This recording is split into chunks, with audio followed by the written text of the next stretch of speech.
Hi, welcome. I'm Michael Sylvan Robinson. I'm called Sylvan. My pronouns are they and he. I'm a board member and a member of the Equity Access and Integration Committee member of the Surface Design Association, a membership nonprofit focused on contemporary fiber and textile art.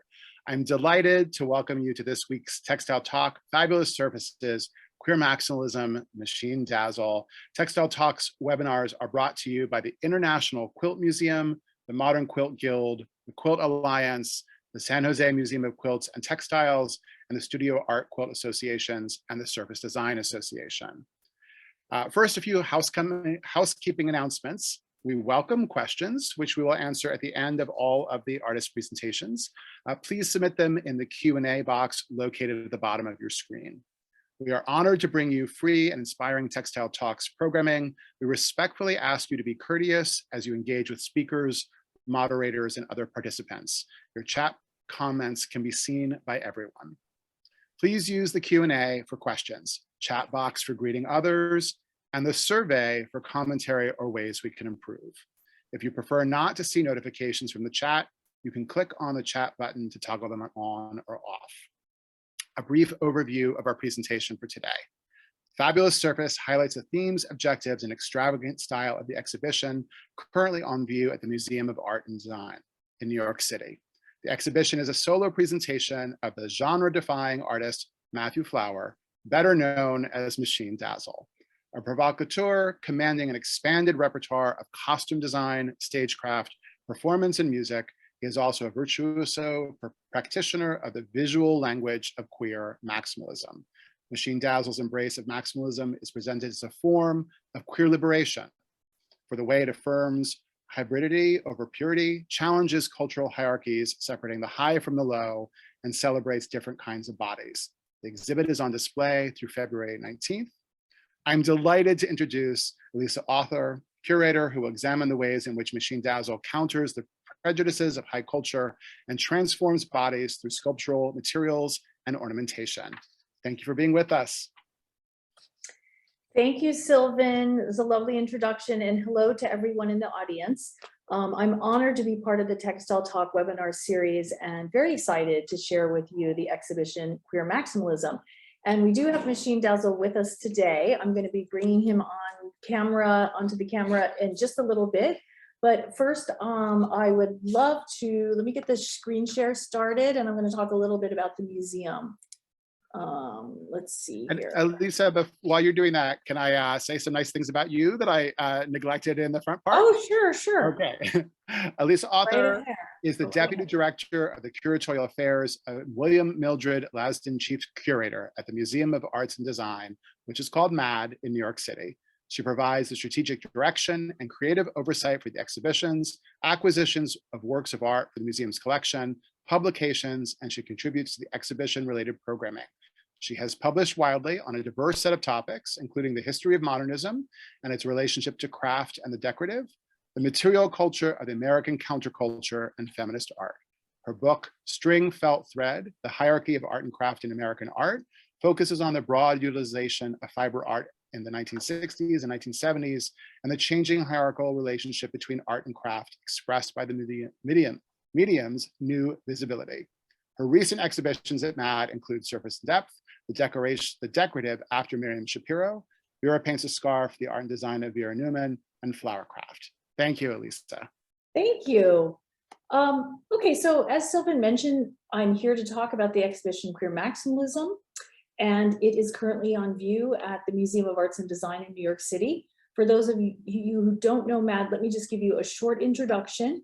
It was founded in 1956. Oh, let me see if I can get my, okay, let's see, there we go. It's founded in 1956 by the philanthropist and craft enthusiast Aileen Osborne Webb. You see her on the left there in our earliest building, which was in Midtown Manhattan, just a few doors down from MoMA back in the day. And the museum's mission was to support and advocate artists working in underrepresented mediums, such as fiber, glass, ceramics, in the fields of furniture design, jewelry design, and textile design. And today, this mission continues with a range of exhibitions that highlight these fields, that celebrate handcraft and skilled making, as well as looking at artistic practices that challenge received definitions of what we count as art. So we embrace a very expansive view of what craft and design can be. There's always something new and exciting, and you might on any given trip see the work of Peter Volkus on the left there. On the right, the design entrepreneurship of the textile designer Vera Newman. This is a recent shot from our reinstallation of our very unique artist jewelry collection. And then the topic at hand, Machine Dazzle, Queer Maximalism. So I'm just going to jump in with an overview of the exhibition, and then I'm going to ask Machine to join us, and we'll talk about many of the works in the show and the ideas behind it and how we put it together. So the exhibition is the first solo show of Machine's work. It covers his evolution as an artist from the 1990s to the present. In summary, there are 80 plus costumes and related objects in the exhibition that tell his story as a virtuoso of multiple overlapping performance contexts, from queer alternative theater to street parade and spectacles to New York nightlife and beyond. The exhibition is spread across 2 floors at the museum. One floor introduces Machine not only as a costume designer, but also a performer in his own right. And we'll come back to look at this particular vignette in one moment. There are 5 groupings of costumes with corresponding performance videos, plus an area devoted to archival material and other ephemera. So that's one floor of the show. The second floor of the exhibition, we have installed costumes for a single performance. That is Taylor Mack's award-winning production, A 24-Decade History of Popular Music. And we'll come back to this as well. Together, these 2 floors highlight several important aspects of Machine's work. First of all, his career, both as a designer and a performer, the wide range of performance contexts he's worked in, from the street parade to the club to the theater to film, the history of New York nightlife through the ephemera that documents Machine's appearances at various clubs, parties, and events. And then very importantly, Machine's range and versatility as a designer, especially his forte in using found materials, the clever repurposing of mundane objects, and very importantly, the incorporation of objects into over-the-top maximalist ensembles of pattern and color. And what maximalism means to Machine is one of the topics that we'll address today. So what I'm going to do now is go back to the 4th floor, and I'm going to ask Machine to come on camera so that we can look at some of these vignettes together. And hi. Hi. I see you're beaming in, not from New York City. No, I'm in Sonoma, California. I had a costume change. Okay. Yeah. It's so good to see you again. Thank you for being able to make some time to join us today. Are you kidding? I wouldn't miss it. Woo! Fantastic. Really glad to have you here. So Machine, what I put together, the next set of slides are, there's a couple of slides for each of the vignettes. So the Dazzle Dancers, Looks for Yourself and Others, the performance heliotropism, the performance treasure, and the film Once Within a Time. So we're starting here with Dazzle Dancers, which I know to everybody off camera or on Zoom probably looks like just an explosion of fabrics and things. And I think we need to dissect this for the crowd and talk a little bit about the importance of this performance troupe, the Dazzle Dancers, that you became a part of early in your career.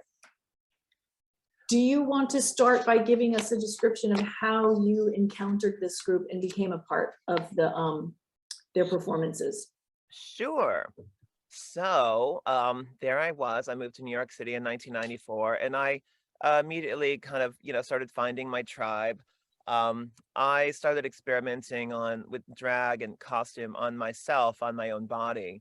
And I had a group of friends who just enjoyed what I was doing. They formed a group in the kind of actually the mid 90s, but it didn't really explode until the early 2000s.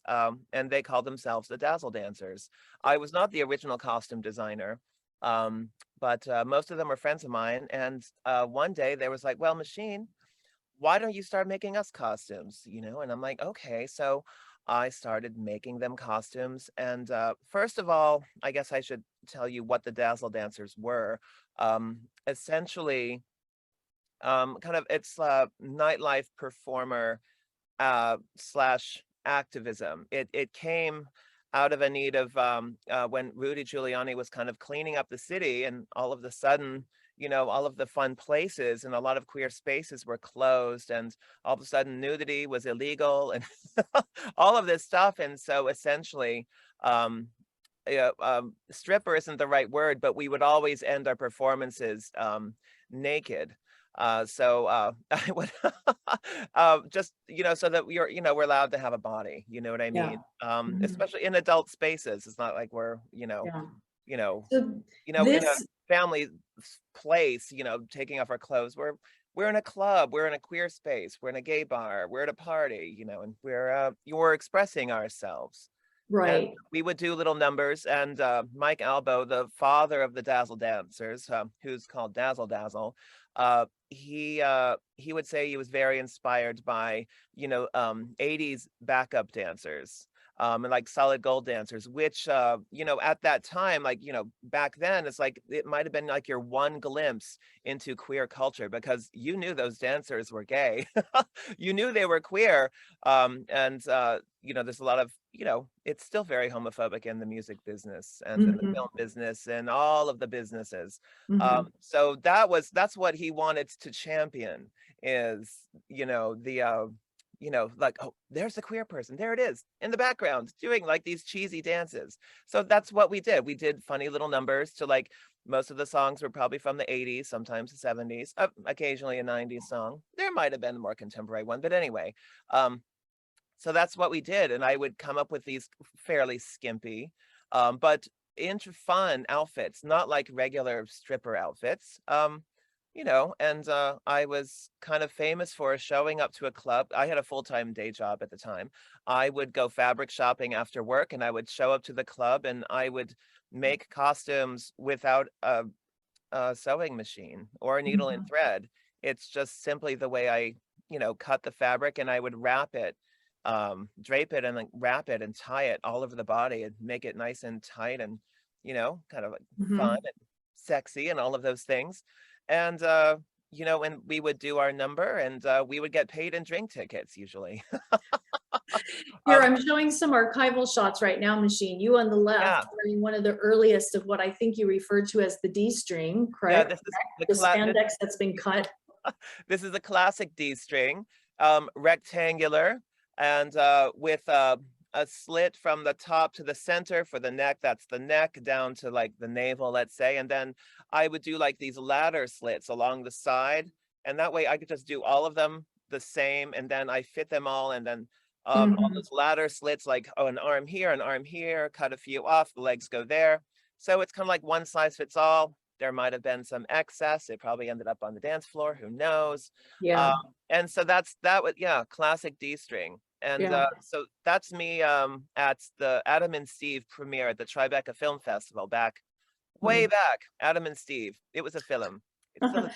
And then on the right is the art parade. So that was a Yeah, street parade that existed in New York City. You kind of get a feel for the cheeky camp style of the dance moves here. And then I have one more. This is another great example of sort of the cut spandex that you often use for the troupe at this time. And you told me like, oh yeah, I tried to go back and find this material or these fabrics to create some of the costumes for the exhibition. And of course, this was already kind of dead stock, right? At the time you were using it and you were unable to source the material. right. Some things were actually, to be honest, this particular fabric was new at the time, but Hmm. I can't I can't find the exact one, but you know, we're going back almost 20 years. Yeah, Like, yeah, well, and I was like, there I was in the fabric store trying to find it anyway. And I'm like, this isn't it. I found similar things, but right, right.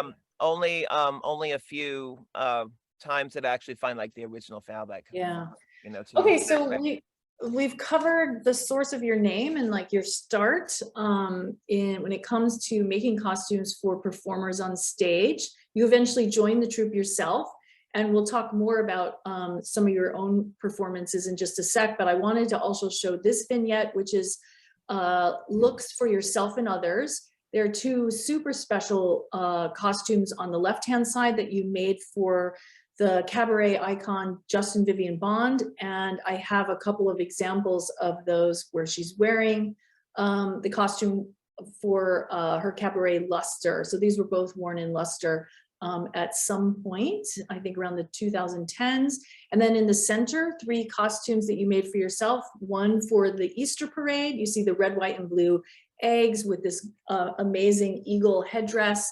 And then 2 costumes related to the Halloween parade, where one year you were the Grand Marshal, and I think you were wearing the costume in the back with the incredible brain and headpiece made out of cake, slices of cake, and then the hare and the tortoise in the front. And then on the right-hand side, a costume for a private client for a gala ball. Mm-hmm. Then let's see, let's move on to, I want to talk. The red, white, and blue one is definitely one of my favorites, and is what's the red, white, and blue? Yeah, I love that one too. And it really in the show, I just kept coming back to it after the opening, as you can't get enough of looking at it. Yeah, that one's pretty brilliant. I have this slow motion video of me running in it down the sidewalk, and it's so great. All of those eggs, they really are like individually attached, and you can imagine what they look like. Oh my gosh, we have to put that on Instagram. It is. It's on my Instagram. It is? Okay. We'll add it to our exhibition Instagram. We should do like I'll do a new thing. I'll do a new thing because it's been a while. Okay. And I have some further additional details of some of these costumes, which we'll get to in a sec. I want to take a little bit of extended time to talk about the costumes for Treasure, because this is your own performance. So you're now moving to the forefront, the center of the stage as a performer, also a singer and songwriter. And this is a performance that debuted in 2019 at the Guggenheim as part of its Works in Process series. An incredible set of costumes, incredible. And I know this is a coming of age story. You tell it better than anyone. So I'd just like for you to tell the audience a little bit about the content of this exhibition, or sorry, this performance. Sure. So Guggenheim Works in Process approached me to do a show. And I was like, well, I think I finally want to, do my music, and do like a rock and roll like show. And then they were like, well, we really love your visual work. And I'm like, I know. So the goddesses came together and the funding came together. And so I was able to do both, give like a rock and roll cabaret style show with a fashion show in the middle of it. And when I say fashion show, I don't really mean fashion show. I use the fashion show as a medium. That means like, one subject after another helping to tell a story. So we did it. The show is called Treasure. It's a complete album. It's a solid story. It's mostly about my mother and her legacy and like what she kind of, how she, what happened in her life and, who she was and how she left those, how she kind of like left all of that to me. Both my mother and father always told me that I reminded me of my mother. Oh, I can still hear my mother saying, you remind me of me. What are you going to do? She was never really well. She never really worked. My father was like always all over the place working. Anyway, I always kind of felt bad for my mom. She was always at home. She was raising 3 kids alone most of the time. And I don't know, she came from a really small town in Maine, and she was a cheerleader. There's so many stories, but the costumes are kind of telling the stories. What happened to our family? We moved around all of the time. All of the models had luggage. The original set was only moving boxes with this one neon sign in the back that says, "Hi, Mom." You can see it in the back of the picture there.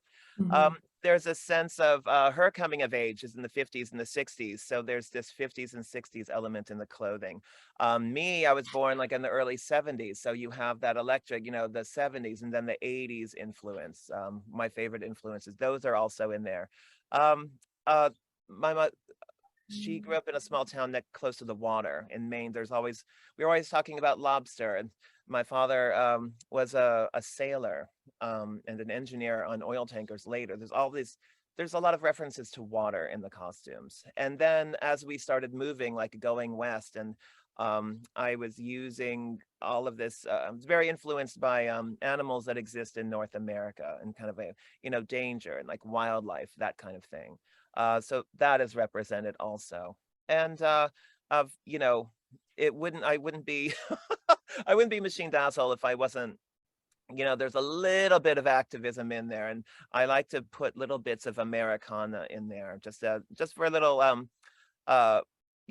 texture. It's a very American story.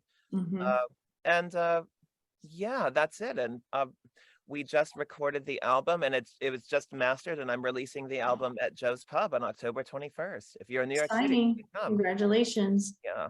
Joe's Pub already said they're like, I think we need to add a show. It's getting close to being, I was like, wow, that's fantastic. Yep. Fantastic. Yeah. So I also wanted to bring in Once Within a Time. This is a film directed by Godfrey Reggio, and Machine did the costumes for it. They're very spectacular. I'm showing you a still from the film just so you can get an idea about the costume of the main protagonist. This is what it looks like in the exhibition. It's made of a material that you use a lot, Machine, which is black plastic bags, which you then stretch, so it has this very thin tissue paper feel to it and moves very easily with any sort of air current, which is used to great effect in the film. So I think this is your first feature-length film. Fantastic. And in the background, you see a wall of ephemera, additional headdresses that you conserved for the show, and just a wide range of objects that have come from your performance that you've managed to preserve over time. And then the beautiful heliotropism. So this is a performance at the Moody Center for the Arts in Houston, Texas in 2019. Is a collaboration with the artist, painter and installation artist Natasha Bowden, who created this incredibly gorgeous floral immersive stage-like set. And then she invited our artists to come and activate the set. You see the set on the left-hand side, these large cutout paper flowers that kind of come from, it has a feel of like a Looney Tunes cartoon. And then Machine's costumes, his performers. This is again a performance that you choreographed. And then on the right-hand side, the installation shot in the exhibition where you brought together these costumes on mannequins and a number of the props. And then in the background, there's a wall treatment that Natasha created. This camouflage effect, which was very like visible in the performance, which we do have a video of in the exhibition, comes across, I think, brilliantly in this particular vignette. And that was one of the real challenges for us in the exhibition, right? There is something, the museum is a static context. That's not a deficit. I think it's a chance for you to look closely at objects that you otherwise can't see, or you can't see without interruption. That's certainly the case with objects that are worn on the body in a theatrical setting. But what you do lose is this feeling of movement and like just being immersed in a live event. So we have done that. We managed to bring some of that back in through the performance film that we have. But I think this particular vignette really does capture the kind of mesmerizing visual effect that you created with these costumes against this background. Really beautiful. Yes. Yeah, love it. So I want to talk a little bit about maximalism. I think what I have, for me, it was a major concept that drives the show. I know I want to let Machine talk about it as well. I've defined it in the exhibition as a language of liberation. It is historically something that's defined by, an excess of surface decoration and ornament and materials that sparkle or dazzle or that tickle our senses in some other way. Historically, it's been very gendered as feminine and decorative, or the style of an exotic other. And in the art world, it's really been viewed as stylistically somewhat of an embarrassment, right? Because it's too surface oriented and thus lacking in content or meaning. Now, we all know that's not true, but I'm just talking about the way that it is perceived historically. And I hear this all the time still, even within the contemporary art world, like, oh, that's too spectacular, or that's too surface oriented, and therefore it has no depth in some way. But, you know, I really think Machine is an excellent example of maximalism being used as an embodied aesthetic category, where surface effects are political acts, you know, of resilience and survival, and therefore it is depth, right? Surface and depth are the same thing in this work. I think this is a great example of how maximalism for Machine mesmerizes not only our vision, right? But also our minds. I think you are actively really countering prejudices of high culture regarding things like extravagance or bodies that don't conform to normative gender expectations. And I would also say that there is a very important history of creative agency and aesthetic recuperation that embraces maximalism and the decorative as a kind of language of the margin that just, you know, really challenges the dismissal of bodies and tastes and ways of making that are deemed less valuable or fake or, you know, embarrassment or like some supplement to what is real. I found in Machine someone who is very much part of that history, recognize that aesthetic as being an activist aesthetic.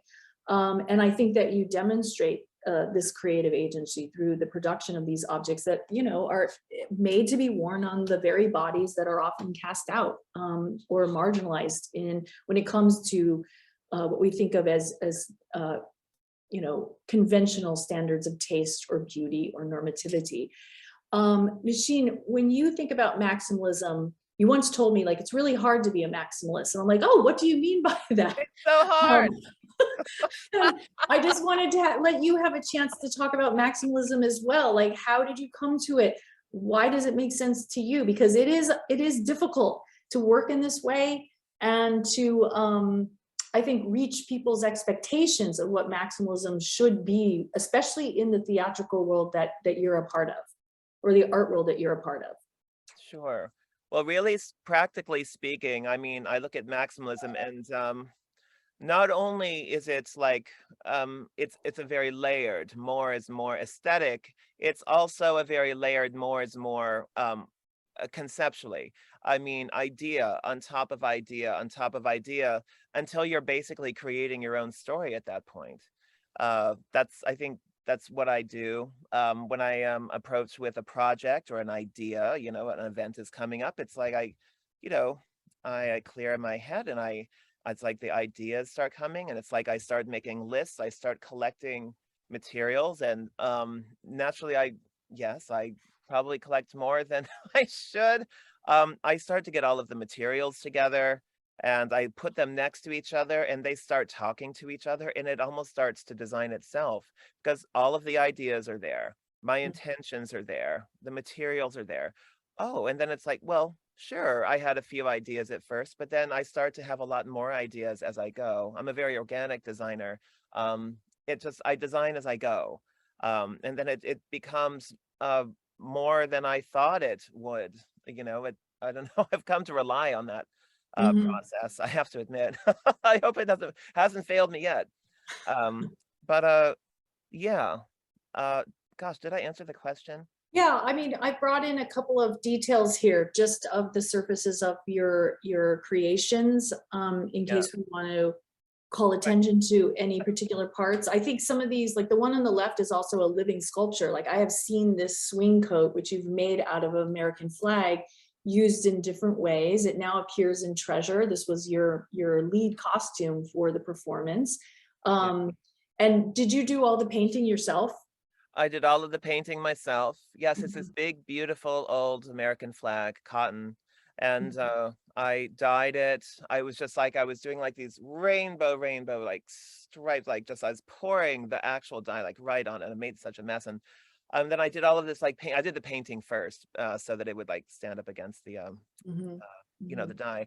And then, you know, I made it originally. I went as this very beautiful rainbow queer psychedelic version of the Statue of Liberty, Lady Liberty, for the very first Queer Liberation March, which for those you who don't know, is kind of now kind of trying to take gay pride back to its roots, rather than being this whole like kind of like parade that you have to like pay all of this money for. And it's a very, it's like one facet of gay culture, like muscled boys on floats, like dancing and throwing out, throwing things out to the crowd. I mean, but that's nice if you like it. But I don't know, we wanted to take the gay pride, the New York City Gay Pride Parade, and just, I don't know, kind of take it back to its roots, to its activist roots. It was not a parade, it was a march. We were trying to say something, we were revolting, we were fighting. And that is still happening. And so so the first ever Queer Liberation March, I think it was 2019. Yeah, it was. Summer, And you June wore that costume. 2019. You wore the same swing coat. No, it wasn't the swing coat then. Right then, it was just like a flag and it was draped on my Oh, body. right. I Mhm. turned that into the swing coat for Treasure, which was then later that fall. Okay. And you see, so there's the swing coat. And then I went to the cemetery where my mother's ashes are buried in Pembroke, Maine. And it's a really small little cemetery off the beaten path, very, very cute.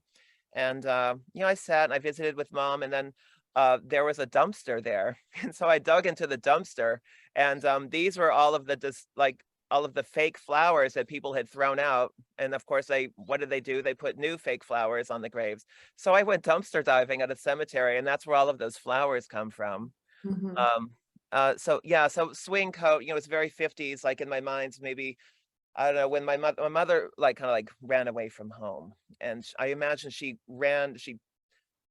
maybe grabs her mother's swing coat, on the way out the door, that kind of thing. The wig is made out of about 3,000 metallic pipe cleaners. They're very heavy, but I wanted like these big, extreme, like, 50s, like 60s, like do's, it's Mhm. Mhm. hairdos. What else can talk about it? Well, But here's the beautiful shredded cans yes, in the costume for the private client for the gala. Let's see what else I have. Here's you in the studio, somebody's studio, not the one that you have now. no, for the life of me, I still can't remember where that is. Hmm. And then this But is a shot. there's something so wonderful about the way that your studio space is, particularly the one at the museum right now, that difference between on the object or on the table or in the process of becoming part of the object is such a fluid, tangible, tactile space. Mhm. Yes. I just feel like there's always a trying and adding those layers come in a very physical and immersive environment. It's a space that's just, it brings out kind of like the inner child of delight and interest in all the sparkle. Oh, absolutely. Yeah. Another one of my favorite headdresses on the right, which has now been repurposed as part of Treasure. And then, hang on, let's see what else. This is more of Treasure because I think the headdresses here and the neck pieces are especially fantastic. And then also just the different kinds of layers and surfaces and fabrics you've brought together. So this is two more details there. This is maybe hard for people to see, but these are taxidermy related objects, aren't they? Yes. So when you practice the art of taxidermy, depending on what happened with the animal, now I do not do taxidermy personally. I don't do guns or hunting, but I am kind of weirdly fascinated by it. So those are the jaws, the teeth, the inserts.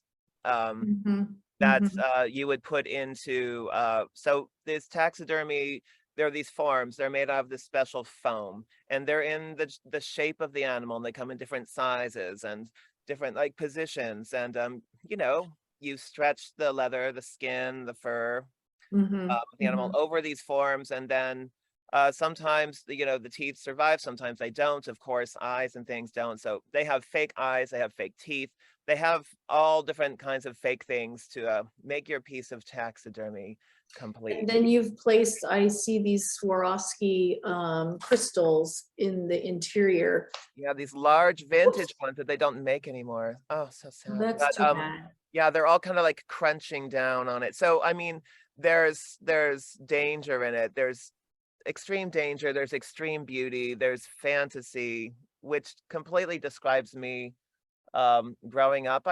Hell, it even describes me today. What can I tell you? But yeah, they're munching down on something, or always looking for something. Yeah. Let me see. Oh, I put these two in because this really does talk about sort of the history of creative agency that I spoke about.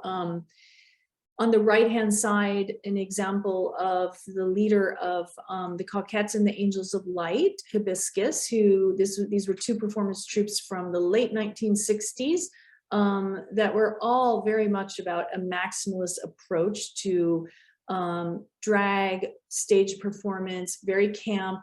I would also say the other thing that's important is that they rejected like gender illusion, like perfection in gender illusion. So the beard remains, it's glittered, the long hair, he's not wearing prosthetic breasts. I mean, that nowadays seems not unusual for drag, but of course at this time that was like shocking and almost repulsive to audiences. So he's a real trailblazer that I see you as part of that legacy. And then on the left-hand side, just a shot from a theater of the ridiculous. So a genre of theater that had an origin in New York City that was also about like camp parodies of theatrical classics, heteronormative norms. This is one particular show, I think from 1972. And again, you kind of see the lack of sort of importance when it comes to like gender illusion on stage. And so I just throw those two in, but I know that there's many other influences. You talk often about people that you had access to, at least on television or MTV, like Boy George or David Bowie. I mean, there's a whole host of other artists that you could bring in here. Oh yeah, and someone that we share is Tony Duquette. Oh yeah, Tony Duquette, absolutely. I love Alexander McQueen, John Galliano, Stephen Arnold. Love Stephen Arnold. Yeah, so yeah, I mean, some of these things I've known about for a while, but some of them are more recent, right, than an adult. Yeah. Speaking of the fashion designers that you mentioned, I know you don't consider yourself a fashion designer and you don't like necessarily the association with it, even though you do recognize the catwalk as a performance context. Fashion is the F word. Well, you're not a couture garment maker, but I think, yeah, you're all about the narrative and the story that you want to tell through material. Yeah, mostly. Yeah. Yeah. I mean, occasionally it's a really great look, and it maybe even kind of chic, but that's not my goal. My goal is to tell the story. So speaking of telling stories, the second floor of the exhibition, we're so lucky to have the complete set of costumes, at least for Taylor. I know that there's companion costumes, which I'll get to it in a second. The set of costumes that Taylor Mac wore for the award-winning production, 24-Decade History of Popular Music. I don't assume anyone has seen the piece in the audience, so I'm just going to say a little bit about it. It is a, let's see, originally designed to last for 24 hours, so it was a durational performance. It had included 246 songs that Taylor sang and what you might say like appropriated and reappropriated to tell a counter narrative of American history from 1776 to 2016, which is when the piece debuted.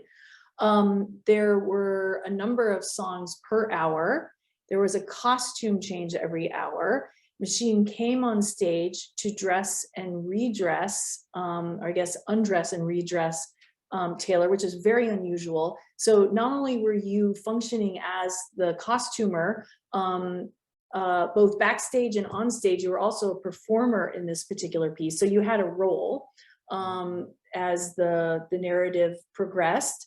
These are costumes that are just magnificent in terms of the way they tell history, the way they support Taylor's resetting of the songs, what he's trying to get out of them to tell a different alternative history of the US. And then I would also say, oh, now it's escaping me. There was something else I wanted to point out about that there's still sort of a minimal stage set here. So these also did double duty as both costume and stage set, and those costume changes helped move the performance along. What you're seeing on the left is Taylor singing on stage, and then on the right, the very first costume. They're divided by decades. This is decade one, 1776 to 1786, songs popular during the American Revolution. I love this particular costume because it's, I find it very funny, right? And a lot of your costumes are meant to bring a laugh. You've got Taylor wearing a 13 jersey for the 13 colonies. So there's like a rah-rah cheerleader aspect to it.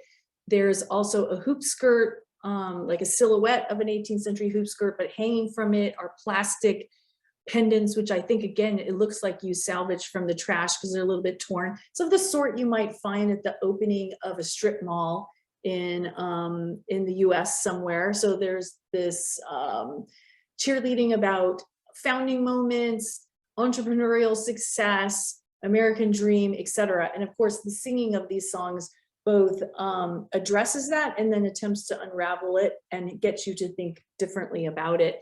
And that's the case for all of these costumes that you see here.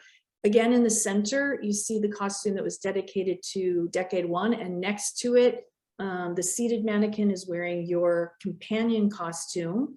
Do you want to say a little bit more about the companion costumes, what you were trying to do with those, or are there any that stand out as your favorites?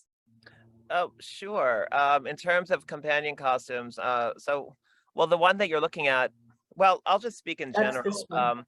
I would say that I was in the same decade as Taylor. I was kind of like maybe Taylor's sister, let's say. Maybe I'm like Taylor's older sister, making sure he comes in and he's doing everything okay, and I'm dressing him the way he should, he should be. Right, so you saw the first costume, which I describe as Betsy Ross had an illegitimate trans child who ran away from home to New Orleans and opened Le Washerie, and she's the unofficial cheerleader of the original 13 colonies. That's like, they all have like little things about that. And so, and there I was, I ran away with her, and there I was, well, maybe I was already in New Orleans, and I was like working on a different corner, and the wig is made out of deflated balloons. There are certain things that keep reappearing in my work. Balloons is one of them. And I really love what happens to balloons after they, deflate, and then the latex starts to become all this like stuff. That wig is actually really, really heavy. There's a lot of like old balloons on it. And then I was wearing like kind of this little like band leader jacket, and I was wearing some lingerie, and of course me and Taylor wear the same signature high heels that Bordello tees, which Pleaser makes, but it's Taylor wears it. He has this exact same shoe, just decorated differently all the way through the whole thing.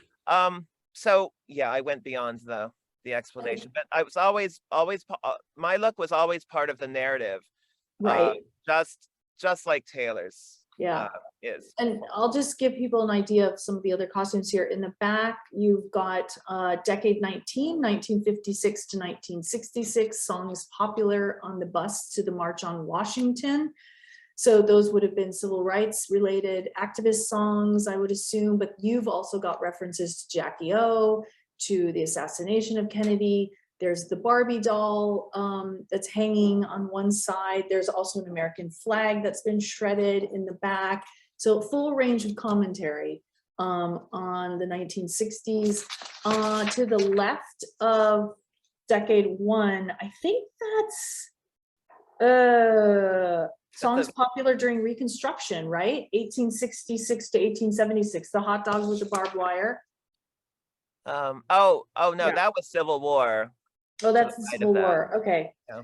Hopefully everyone knows we're still looking at the center. We're referring to the yes, center. I'm still looking at the center one. And then on this side to the left, songs popular with radical lesbians. Oops, hang on, I'm getting a weird screen that keeps popping up. So this is songs popular with radical lesbians, 1996 to 2006. I absolutely love this costume. It's fantastic. You have a what you might think of as a feather boa, but it's actually a kind of vest, a long floor-length vest that's made out of strips of plaid flannel. You've got it's a duster. Yeah, like a duster. Yeah, and then you've got these wings. The grunge. There's yeah, I'm giving you lesbian grunge realness. Yeah, and then you've got these amazing wings, which of course are reference to the butterfly and also like female genitalia or labia, straight out of maybe even like early feminist Judy Chicago erotica, right? So I love also, yeah, those I did that because something that was invented during that time was the Victoria's Secret angel fashion shows. The girls started coming out, so I wanted to appropriate that and give it a little counterculture twist. And so, yeah, I like it. Like, you know, the radical, yeah. And then the balloons on the piece to the right, that, let's see, that is decade, I have to look at my notes here. Songs popular at the start of the humanitarian movement, 1824, right? Yeah. Yeah, and so you refer to this one as the dandy character. It's extremely beautiful. Tell us more about this particular costume. So we were coming out of the decade previous, decade 5, because of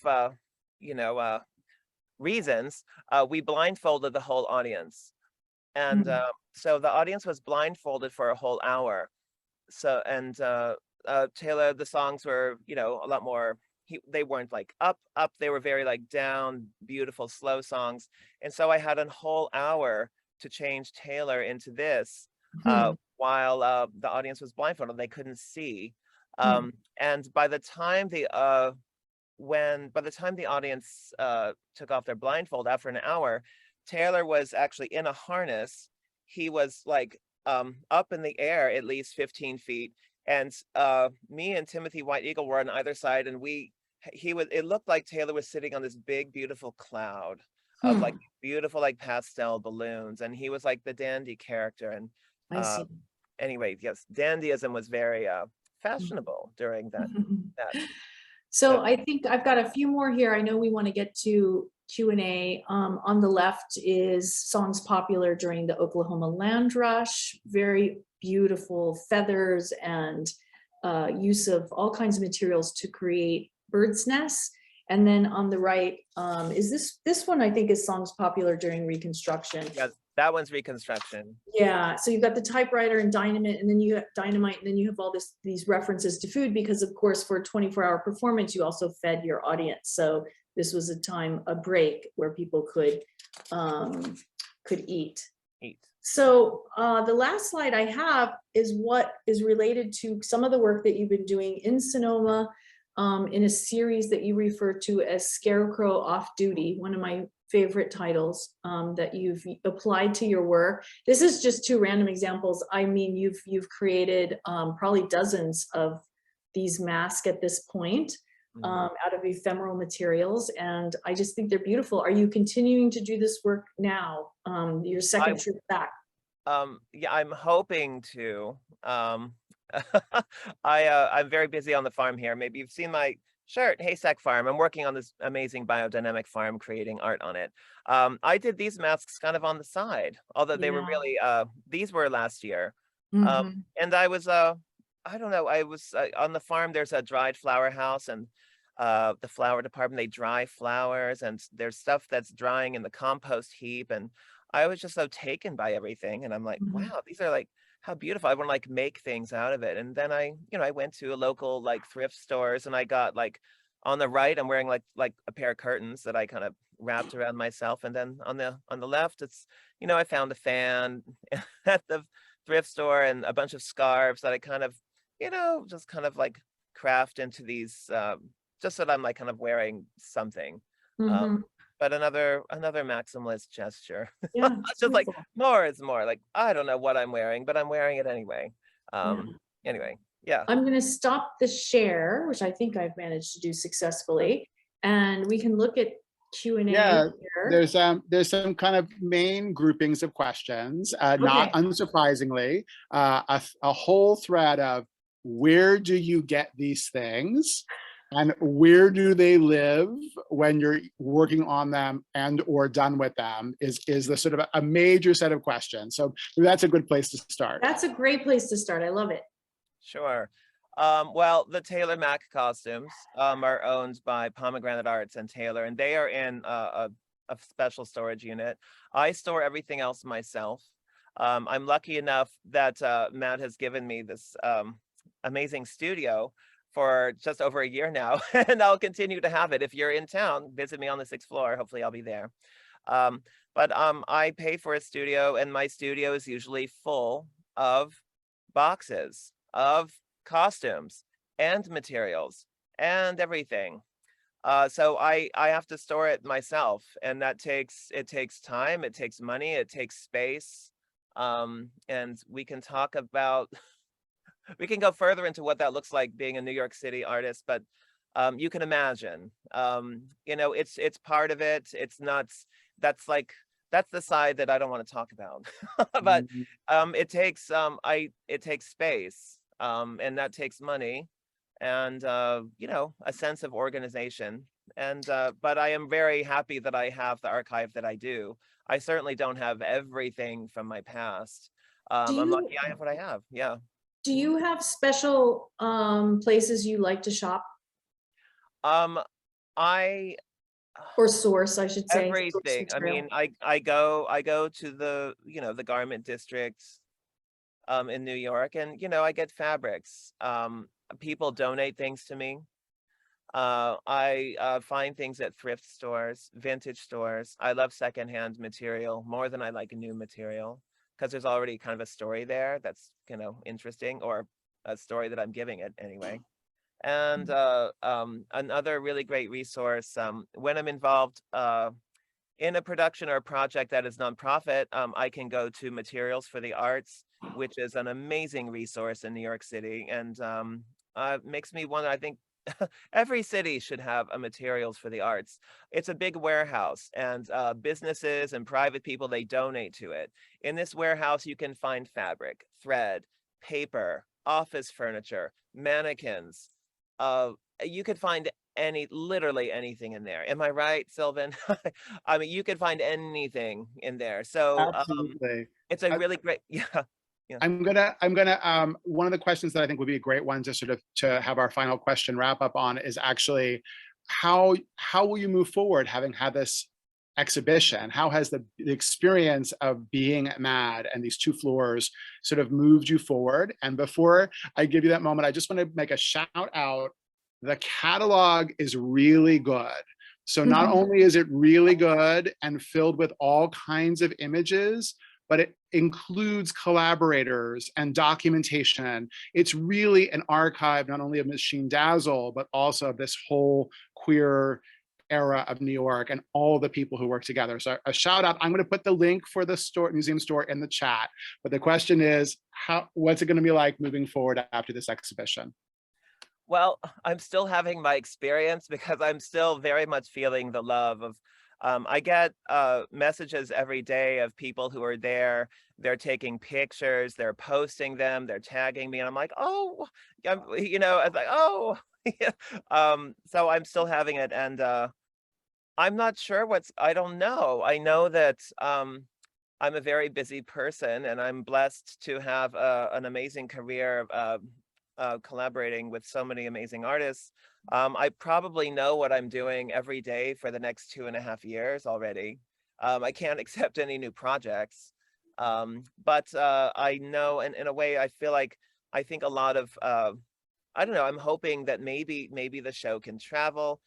Maybe it'll inspire something else. I'm hoping that I want it to be, I don't know, I want really great things to happen for MAD, because MAD is such an amazing place. And I don't know, I haven't really begun to, it was very overwhelming, like leading up to it and getting ready for it, I have to say. It was one of the most overwhelming things.